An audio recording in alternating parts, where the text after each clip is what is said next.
Hola hermenautas, un gusto saludarlos y bienvenidos a una nueva entrega de Astrología, Idealismo e Inteligencia Artificial. Comienzo comentándoles que estoy muy contento porque ya por fin me llegó mi ejemplar en físico de Idealismo Analítico en una cáscara de nuez, el libro de Bernardo Castro que estamos utilizando como guía en nuestra aproximación a su pensamiento. Se tardó muchísimo, yo lo esperaba para mediados de noviembre y vino llegando ya casi que a finales de mes. Menos mal que ya tenía la copia en formato digital con la que he estado haciendo las traducciones que les he compartido. Por cierto que hoy también les comparto otra traducción, en este caso la traducción del capítulo 2 de Idealismo Analítico en una cáscara de nuez, donde se aborda el tema de la pantalla de la percepción, que es uno de los puntos de los que vamos a hablar hoy, quizás el punto principal de los que vamos a tocar hoy. Y con la llegada del libro en físico, volví a leer el libro, ya lo había leído en formato digital, pero siempre es agradable leer en formato físico, que además favorece el saltar de un punto a otro, en fin, ¿no? Dejar un poco más libre, ¿no? El proceso de lectura. Y eso es algo que por lo menos yo disfruto bastante. Y realmente se trata de un libro que vale la pena releer y darle vueltas, porque de lo que se trata es de ir asimilando los argumentos de Castro, que definitivamente son muy convincentes.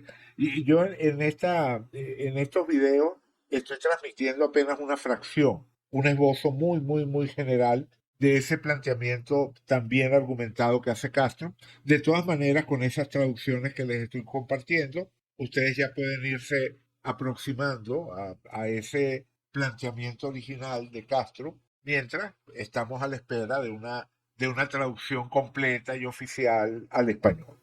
Pero también es cierto que ya creo que he aclarado en otros puntos que mi intención no es hacer una exposición completa y sistemática del pensamiento de Castro, sino tomar ideas de ese pensamiento, tomar conceptos, tomar líneas de razonamiento que están presentes allí en su exposición del idealismo analítico e integrar esos elementos dentro de una reflexión que tiene como objetivo enriquecer la astrología. Y creo que también dije en algún momento que desde la astrología también se pueden hacer aportes al idealismo analítico. Eventualmente llegaremos a ese punto en el que la experiencia que tenemos como observadores astrológicos se convierte a su vez en un argumento más a favor de esa ontología idealista que estamos estudiando. Entre esas ideas que están presentes dentro del idealismo analítico y que tienen potencial para enriquecer la astrología, una de las más importantes es esa que está planteada en el capítulo 15 de la idea del mundo, del cual ya les compartí una traducción, que es ese concepto de la hermenéutica de la totalidad, la hermenéutica del mundo, la posibilidad de interpretar el mundo, de asignar significado a las experiencias que tenemos en el mundo. Creo que es más o menos evidente que en un mundo que es susceptible de interpretación, un mundo que está cargado de significados, de símbolos,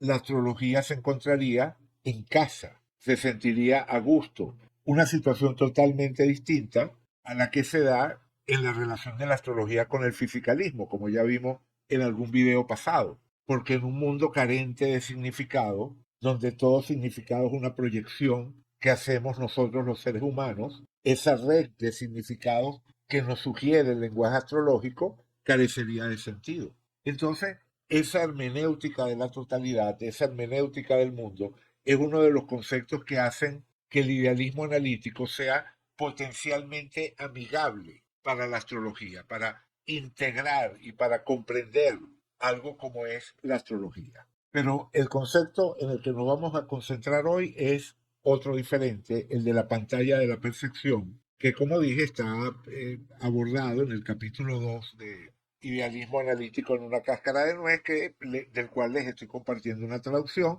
que pueden descargar del enlace que encontrarán en la descripción del video. La pantalla de la percepción es nuestra ventana a eso que llamamos el mundo físico y se encuentra muy relacionada con nuestras intuiciones fundamentales con relación a ese mundo físico. Y la idea que manejo es que la información que hay en la carta natal puede estar vinculada a la forma final que adquiere esa pantalla de la percepción. Así que con esta revisión que estamos haciendo hoy de este concepto, nos seguimos moviendo en la dirección de tender puentes entre la astrología y el idealismo analítico. Y vamos a ver hasta dónde llegamos en esa exploración el día de hoy. Así que, sin más preámbulos, comencemos.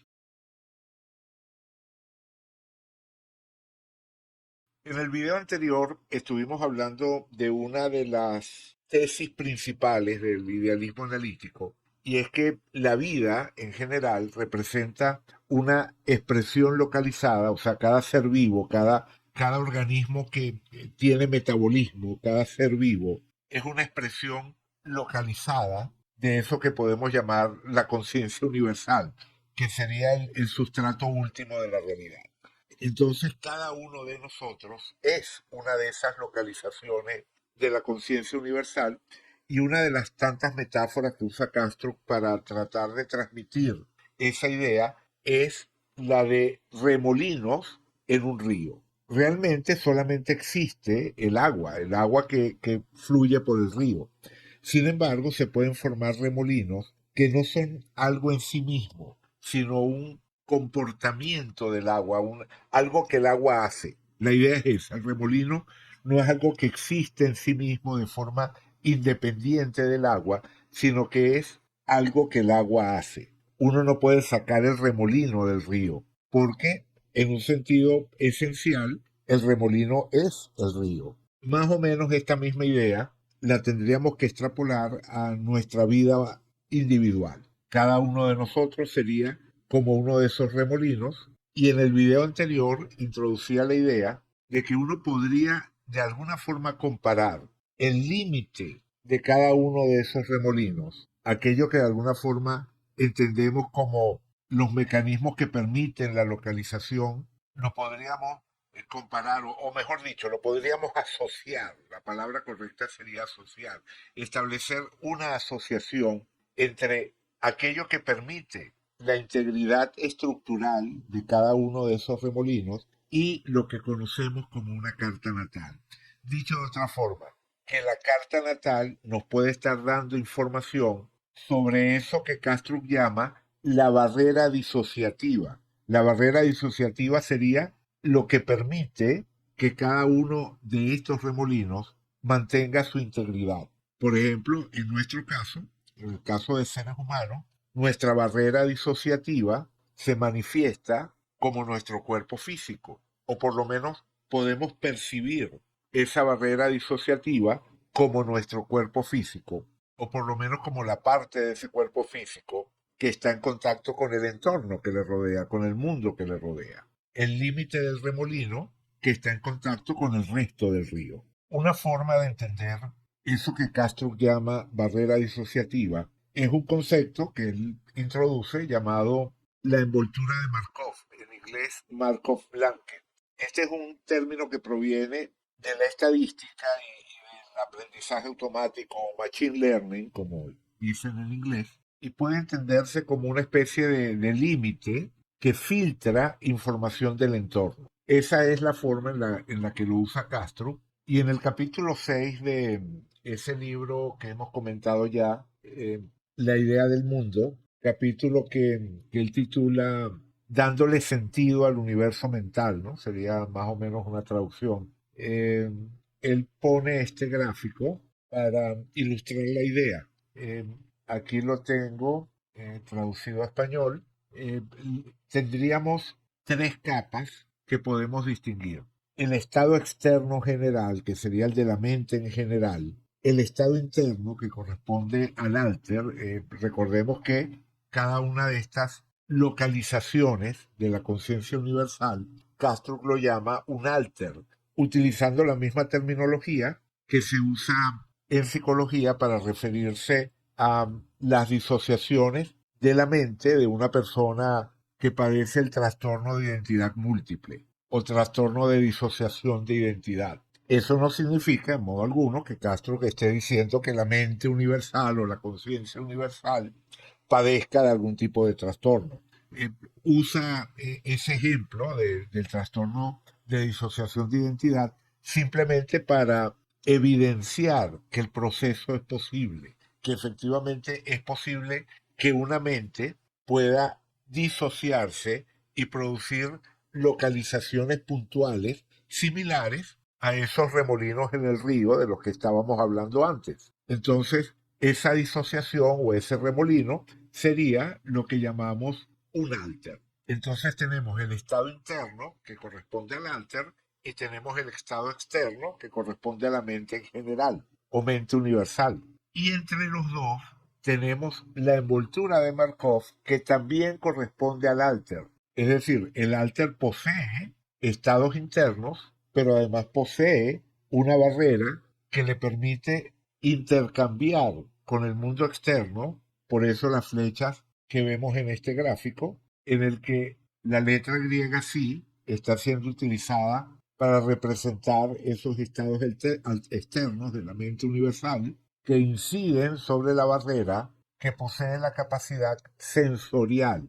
Aquí es donde entran nuestros sentidos. La información es captada por el aspecto sensorial de la barrera. Y esa información es incorporada a los estados internos representados aquí por la letra griega Rho. Y a su vez, también a través de la barrera, a través del aspecto activo de la barrera, porque la barrera tiene un aspecto sensorial y un aspecto activo. Y a través de ese aspecto activo, la barrera permite completar el ciclo de intercambio con el mundo externo, con esos estados de la mente universal. Y sería precisamente allí donde podríamos ubicar la información astrológica. Es decir, la información astrológica nos ayuda a comprender ese proceso de intercambio entre el alter y la conciencia universal. Dicho de otra forma, cómo el alter percibe la realidad que le rodea y cómo tiende a reaccionar ante aquello que percibe.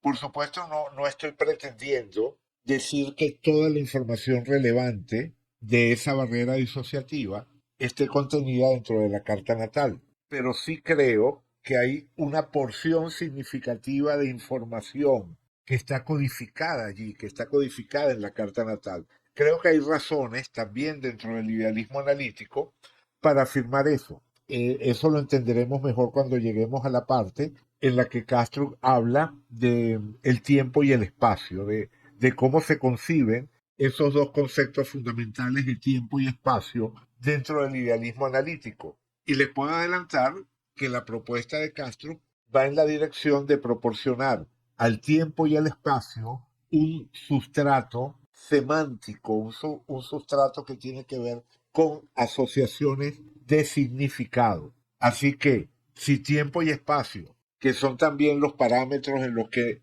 nos basamos para construir una carta natal, que sabemos que representa una visión del estado del cosmos visto desde el lugar, es decir, ahí tenemos la coordenada espacial y el momento, que sería la coordenada temporal. En esa combinación de espacio y tiempo enmarcamos esa visión del cosmos que es la carta natal. Entonces, si espacio y tiempo tienen un sustrato semántico y esto amerita mucho más desarrollo que no sé si será en el video de hoy que lo toque para entender a qué se refiere Castro con eso.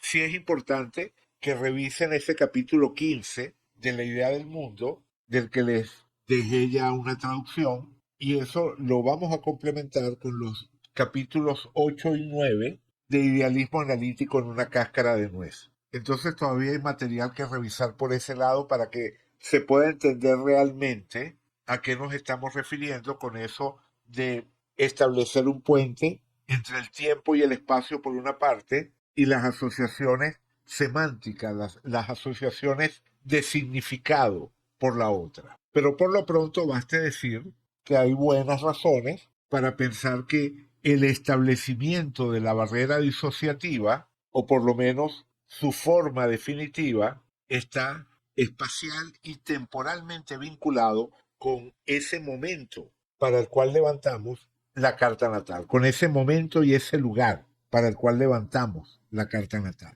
En el capítulo 5 de La idea del mundo tenemos este otro gráfico que tengo por aquí traducido y en el que se representa la misma situación de otra manera. Tenemos esa conciencia universal que sería el círculo más grande, este círculo más pequeño que sería el alter, donde podemos distinguir los pensamientos del alter y sus percepciones. Mientras que en el mundo externo, ese mundo definido por la conciencia universal, lo que vamos a tener son solo pensamientos que corresponden al mundo físico. Dicho de otra manera, el mundo físico es la manera en la que percibimos la actividad mental de esa mente universal. Extendiendo un poco este gráfico, podemos llamar a esas percepciones la pantalla de la percepción. Ese es un concepto sobre el cual Castro regresa una y otra vez. La pantalla de nuestra percepción. Todos tenemos el equivalente a una pantalla en la que se forma una imagen a partir de nuestras percepciones en el sentido amplio. Todo aquello que podemos percibir del mundo termina integrándose en una imagen del mundo, que es lo que tenemos en esa pantalla de la percepción. Por otra parte, está la barrera disociativa de la que ya habíamos hablado, y esa pantalla de la percepción está íntimamente vinculada a la barrera disociativa, que puede distinguirse de los procesos de pensamiento interno del alter. Por otra parte, cada uno de nosotros, como un alter de esa conciencia universal, convive con todos los demás seres, ¿verdad? Con todos los demás alters que existen, representados por estos otros puntos que tenemos por acá, y que están todos inmersos dentro de esa actividad continua de la mente universal, esa actividad mental continua que sería lo que definiría a la mente universal. Entonces, todos percibimos un mundo común porque todos estamos inmersos dentro de ese flujo continuo de actividad mental, de pensamientos de esa mente universal. Todos formamos parte y estamos inmersos dentro de esa actividad de la mente universal que serían sus pensamientos. La naturaleza de esos pensamientos que se dan dentro del alter y de esos pensamientos que se dan a nivel de la mente universal, la naturaleza sería la misma. Ambos son pensamientos, pero su resultado es muy diferente. Los pensamientos individuales dan origen a nuestro mundo interno, personal, individual, mientras que los pensamientos de la mente universal dan origen a eso que entendemos como realidad física, a eso que entendemos como el mundo externo a nosotros y que todos nosotros compartimos. Eso es fundamental. Dentro del idealismo analítico se acepta, se entiende, se incorpora totalmente la idea de que existe un mundo externo real dentro del cual existimos, solo que la naturaleza última de ese mundo externo real dentro del cual existimos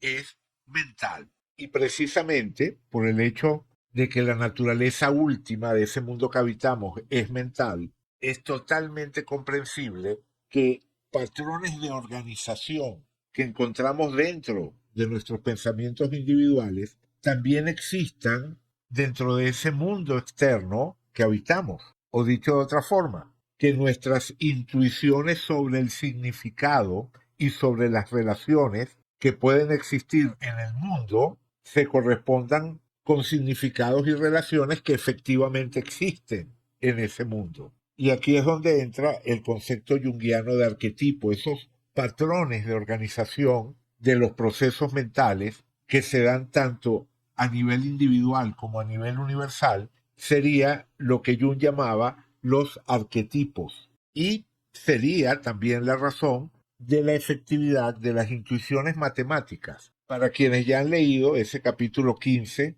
de la idea del mundo, saben que Castrup establece un cierto paralelismo entre la efectividad de las matemáticas, es decir, que un modelo matemático que existe dentro de la mente de un individuo sea capaz de modelar efectivamente los comportamientos del mundo físico, que es lo que permite la existencia de la física como disciplina científica y la posibilidad de poder expresar y describir ese comportamiento del mundo a través del lenguaje matemático, a través de fórmulas. Cuando uno piensa que la mente individual está separada y es de naturaleza diferente al mundo que le rodea, que es la premisa del fisicalismo, resulta incomprensible que eso pueda ocurrir, resulta incomprensible que algo que ocurre a nivel de esa actividad mental, que es como una especie de accidente periférico producido por la materia,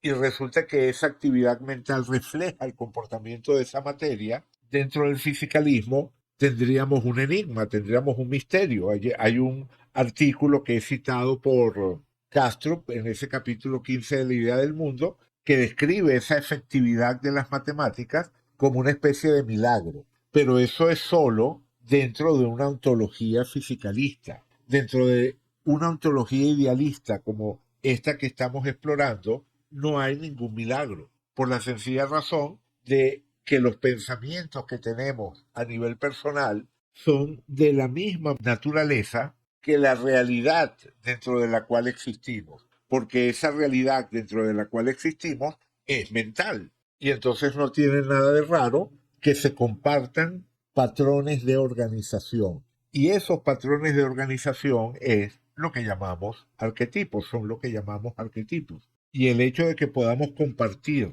esos patrones organizativos con el mundo que habitamos es lo que nos ayuda a comprenderlo, a intuirlo y también a interpretarlo.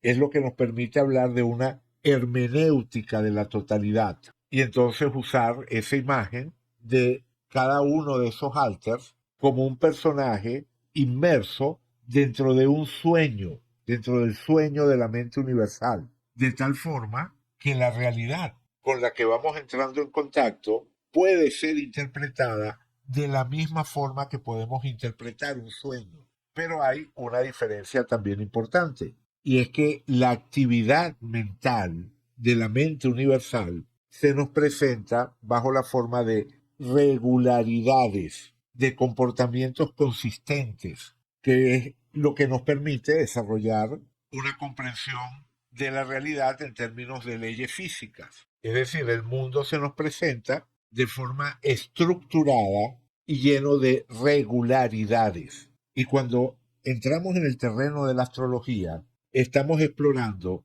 el potencial semántico de esas estructuras y de esas regularidades. Pero de nuevo me estoy adelantando, estos son temas sobre los que vamos a volver más de una vez en el futuro. Por lo pronto, me interesa que entendamos mejor este concepto de la pantalla de la percepción.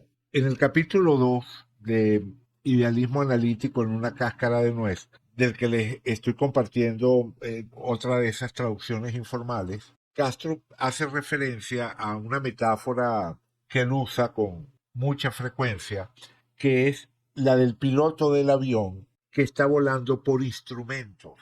Imagínense una situación en la que el piloto no puede ver a través de las ventanas del avión y tiene que confiar únicamente en la información del tablero que tiene por delante. Bueno, en esas condiciones el piloto es capaz de volar perfectamente y de manera segura porque esos indicadores en el tablero le dan toda la información relevante sobre las circunstancias que rodean su vuelo, es decir, todo lo que tiene que ver con dirección del viento, presión atmosférica, velocidad, ubicación en términos de latitud y longitud, en fin, toda la información que él pueda necesitar para continuar su vuelo, la tiene allí, en el tablero, a pesar de que realmente no está viendo el mundo a través de las ventanas del avión.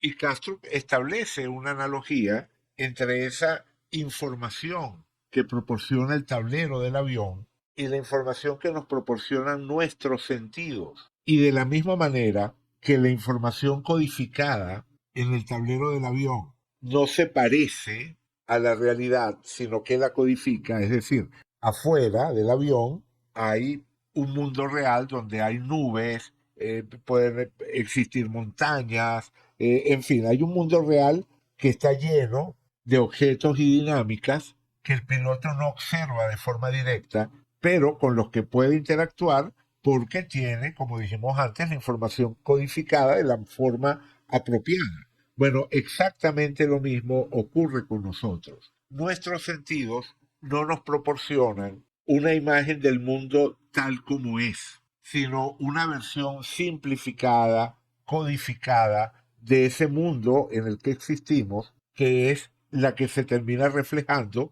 en la pantalla de nuestra percepción. Esa pantalla de nuestra percepción sería el equivalente a ese tablero en el ejemplo del avión. Y una idea fundamental es que lo que estamos percibiendo guarda relación con estados del mundo real, con aspectos del mundo real, pero no encierra la totalidad de lo real. Para entender la diferencia, puede servirnos otra de las imágenes de Castro, que es la de la luna, la de estamos contemplando la luna y nos preguntamos si la luna existe más allá de nuestra percepción. Y la respuesta es que sí, la luna existe de una manera que nos resulta desconocida más allá de nuestra percepción. Pero la luna que percibimos solo existe en nuestra percepción.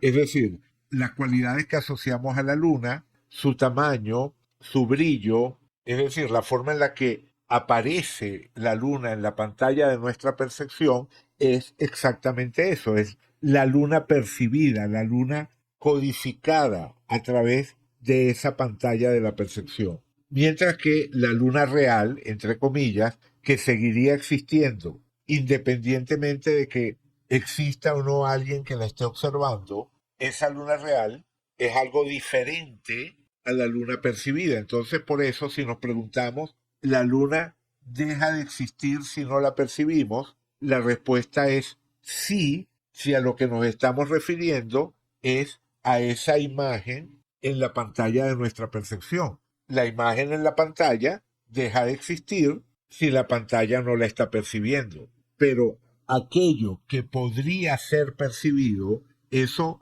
que desconocemos, pero que tiene el potencial de ser percibido, eso por supuesto existe con independencia de que lo estemos percibiendo en un momento dado o no. Dicho de otra forma, hay una realidad real, por decirlo de alguna manera, y una realidad percibida. Toda la información que tenemos del mundo corresponde a esa segunda categoría, a una realidad percibida. Por eso, cuando hablamos de mundo físico, estamos hablando del mundo tal como se presenta en esa pantalla de la percepción, tal como se presenta en ese tablero de indicadores del que estábamos hablando. Así que las leyes de la física no describen directamente ese mundo real que nos es desconocido. Describen cómo se comportan los indicadores en el tablero. Pero como existe una relación entre lo que el tablero representa y ese mundo físico que nos es desconocido, entonces de forma indirecta las leyes de la física están describiendo el mundo real.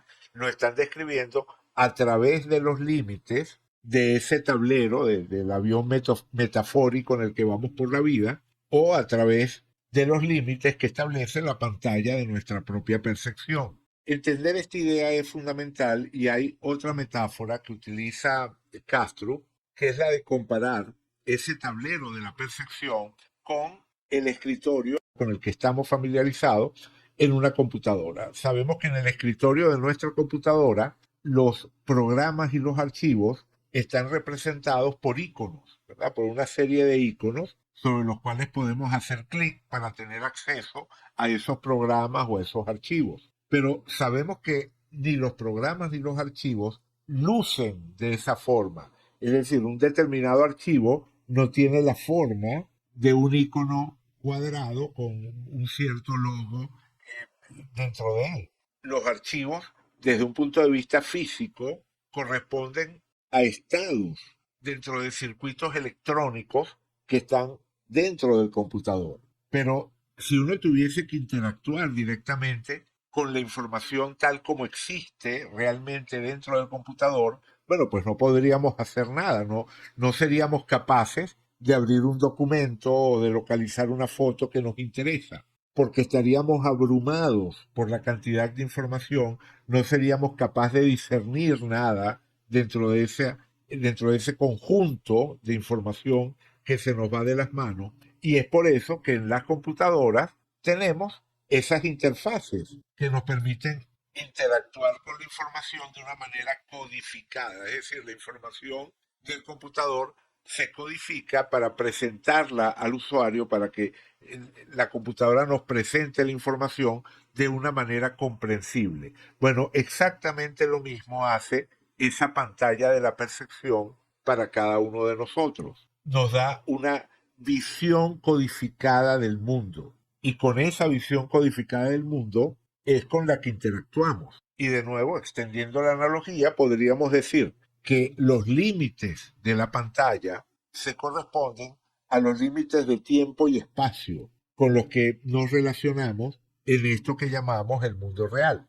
La idea clave de todas estas imágenes que estamos revisando es que la pantalla de la percepción filtra y organiza los aspectos relevantes de la realidad con los que vamos a entrar en contacto. Y nos da la oportunidad también de incidir sobre esa realidad a través de esas representaciones codificadas. Y creo que es totalmente válido decir que nuestra carta natal es uno de los factores que contribuyen a la forma en la que se organiza esa pantalla de la percepción, la forma en la que termina estructurándose y organizándose nuestra interfaz con ese mundo real. De nuevo, no estoy tratando de reducir todo a la carta natal, pero sí creo que hay información relevante en la carta natal que nos permite atisbar la manera en la que se organiza esa pantalla de la percepción. Por supuesto, está de más decir que todas las asociaciones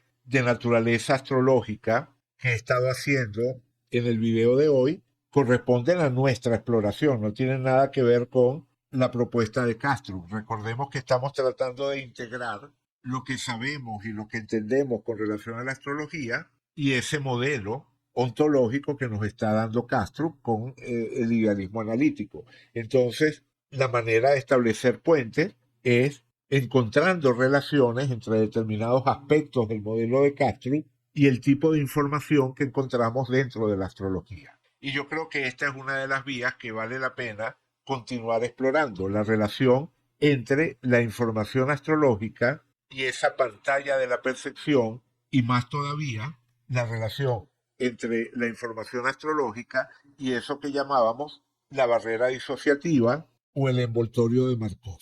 Como dije antes, todavía nos queda mucho camino por recorrer y eventualmente llegaremos a las aplicaciones prácticas de este cambio de paradigma. ¿Cómo puede impactar nuestra forma de interpretar una carta natal, nuestra forma de realizar una consulta astrológica, si lo hacemos contra el telón de fondo de una visión como esta? Pero como digo, hay mucho camino por delante y a eso llegaremos en su debido momento. Por lo pronto, lo dejo hasta acá por hoy y continuaremos esta exploración la próxima semana. Como siempre, si les gustó el material, les pediría que dejaran un me gusta. Si no se han suscrito al canal, les pediría que se suscriban. Y será entonces hasta nuestro próximo encuentro. Saludos y todo lo mejor para ustedes.